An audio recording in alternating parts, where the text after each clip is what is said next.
It was very depressed. And I'm picturing, as you said the story, and once in a great while I'll go back to your show. And I have went back to your show a few times before you came back on air tonight. And I could picture you as Snow White in the forest with your long medieval-type peasant dress and your hair all nicely fixed. And all of these little animals around you, because you do communicate with them. And it's a perfect, picture of you as Lady Dr. Doolittle, as well as Snow White.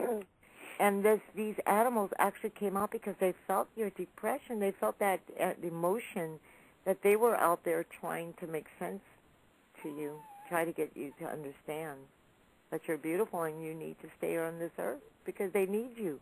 That's right. Isn't that wonderful? We would miss you so much.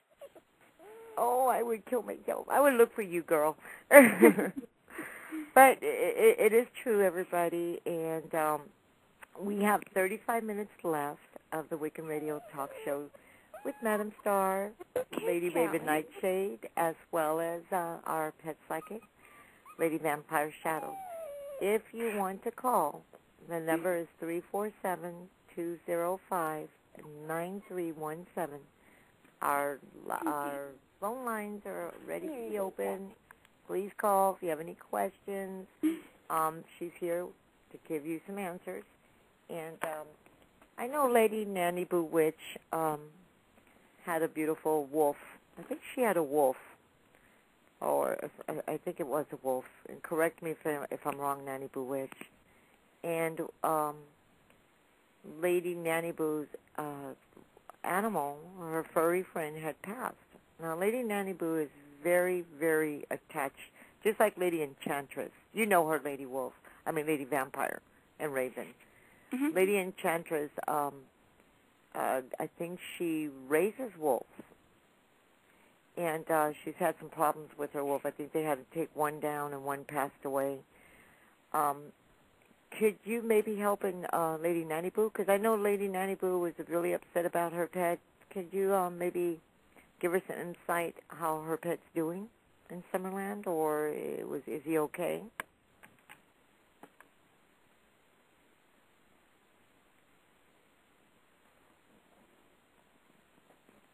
No, they don't want to.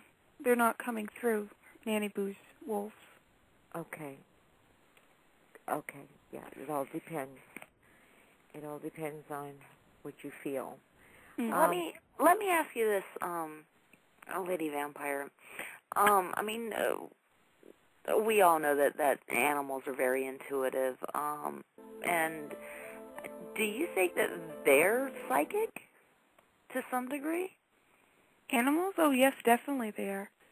Because they're always, when we're sad or happy or all of our emotions, the animals, they know immediately what's going on with us.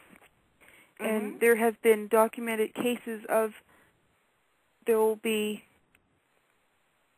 one of their owners are in the hospital, they have a disease and they're really sick and they're not going to come home. And at the moment of that person's passing, the dog or the cat or the bird at home will start making a fuss. Mm-hmm. So in that instance, that is psychic activity, because how else would that animal know that their master had passed away? It's not coming back, yeah. And I know that's true, because when my grandmother passed, her little Dutch, little Dutch hounds, those little tiny wiener-type dogs, fat, chunky ones, his name was Zippy. And when she was taken by the ambulance, it took only a couple of days, and she passed on. We babysitted Zippy, and all he did was play with us when we were kids, but for some reason out of the blue, and nobody got that. We didn't get the phone call that Grandma passed away until we saw in the kitchen as he walked in from the living room to the kitchen to go eat, and he was waggling his tail. He stopped at a dead track, just stopped, and he started hounding and looking up straight at the ceiling. And I'm not kidding you, within the second that he stopped, he wouldn't move. He just stopped.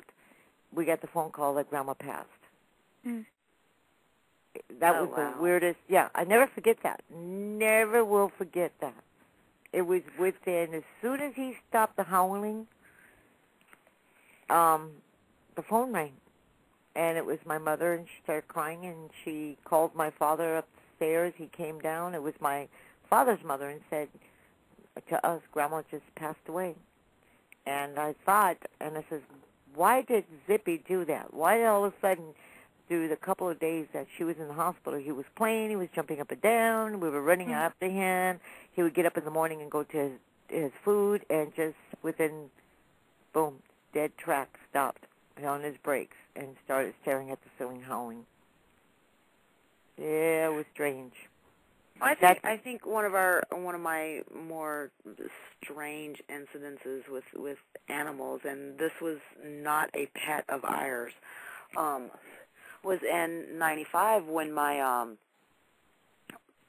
children passed away in a fire, and we were at my mother's. I came down from Missouri, so I was living in Missouri at the time, and I came down, and when I got to my mother's house, there was this little black and white cat, and, I mean, it stayed the entire week at my mother's house, and then at the, about 5-6 days after the funeral, the day before I was fixing to go back to Missouri, he left.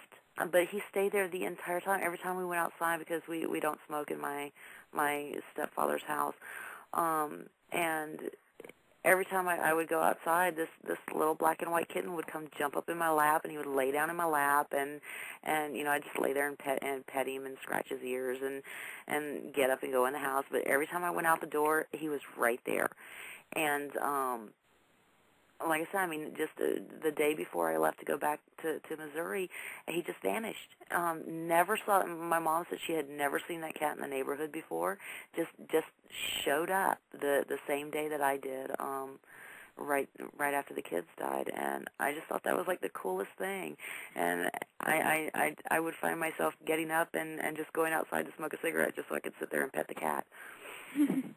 Oh. This is all wonderful stories that I'm hearing. I'm looking at the chat room, and Missouri Wolf Spirit says, I also have a colleague that passed a year ago. Is she still okay? She was poisoned, and I know who did it, and she is a sable and white. That is sad. The dog was poisoned. Her pet was poisoned by a human. She wants to know if her pet is okay. Lady Vampire Shadow. Missouri Wolf Spirit. Summer is fine. She's getting ready to go back into another body. Like, I have the feeling of, I have the little mental image of her like she's packing a suitcase. It's like she's getting ready, she's picking up her bag and saying, I'm off on the next adventure. So she is happy. And I'd like to make a note to Missouri Wolf Spirit about Brandy. Brandy, she didn't run away. And that's pretty much all that she's offering the information of. She doesn't want to dwell on what did happen to her. But your parents told you that because they wanted to protect you. Because they didn't feel that you could handle the truth because you were so close to her. Very good. Very good. Missouri Wolf Spirit, there's your answer, sweetie. And I hope that you found some peace in your heart with this and some closure. Nanny Boo Witch, too, she came up and she was talking about her, her wolf is still alive, but he just kept running away, and also her little mini pin that died. I guess she had a poodle that passed away too. I don't know if she has a question about that, but I'm reading everybody's messages here.